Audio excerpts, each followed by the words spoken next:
is discussing the need to innovate in order to compete and also to raise U.S. living standards. What are some ways you encouraged innovation and increased productivity, creating good jobs while governor? I'm going to step back and just say that the point you made at the beginning of your question is something that I don't think most people consider. And that is that to raise the standard of living of any people, you have to increase productivity.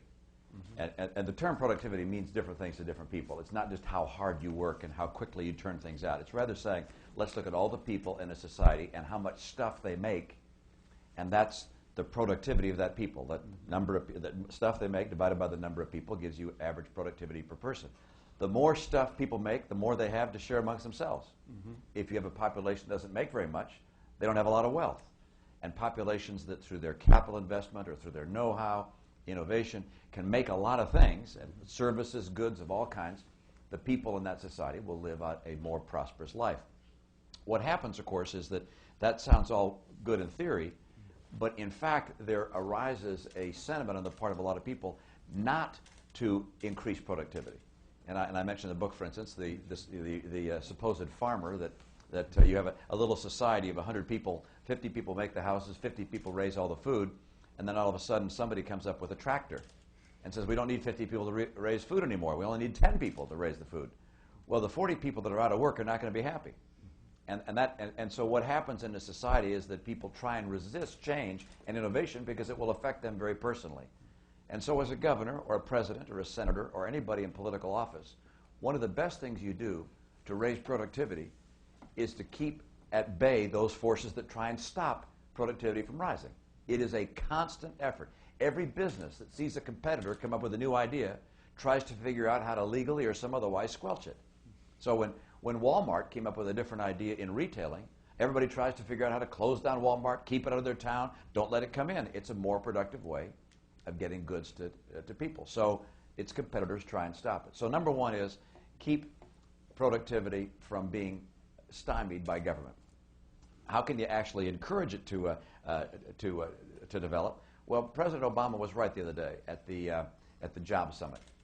He said that government doesn't create jobs, the private sector does. And government's job is to create the conditions that encourage private sector businesses to grow and to invest. And you have to look as your business leader to say, are you creating conditions that encourage investment, innovation, or are you not? One of the ways you encourage innovation is keeping the tax down on innovating. It's expensive in this country to innovate. You think about going to your family and friends and borrowing money to start a business, and then if you're one of the, 1 out of 10 or 1 out of 100 that succeeds, the government is going to tax you. If you're a C Corp, it's going to tax you at about 40%.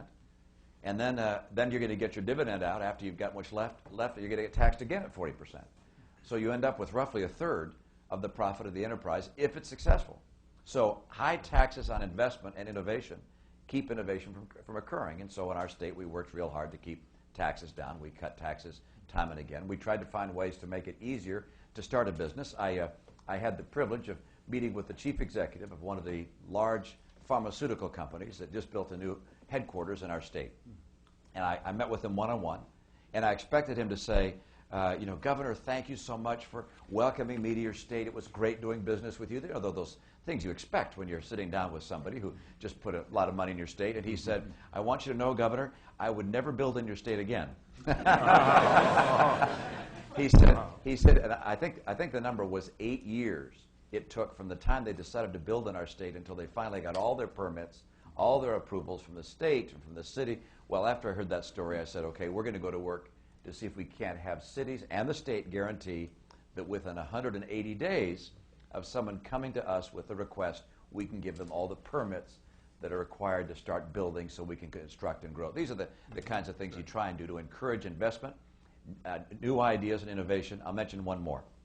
And that is we noted that MIT, where you have your background, MIT has an office where people that work at MIT and that go to school there, if they come up with a good idea, they can go to that office and say, I got this great idea for a business, and I don't know how to get funding for it.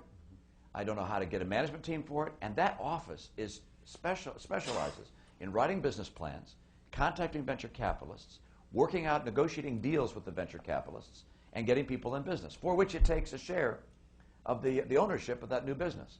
And we noted that in our state, they were starting business after business every year. So we took that idea and expanded it to our public universities as well.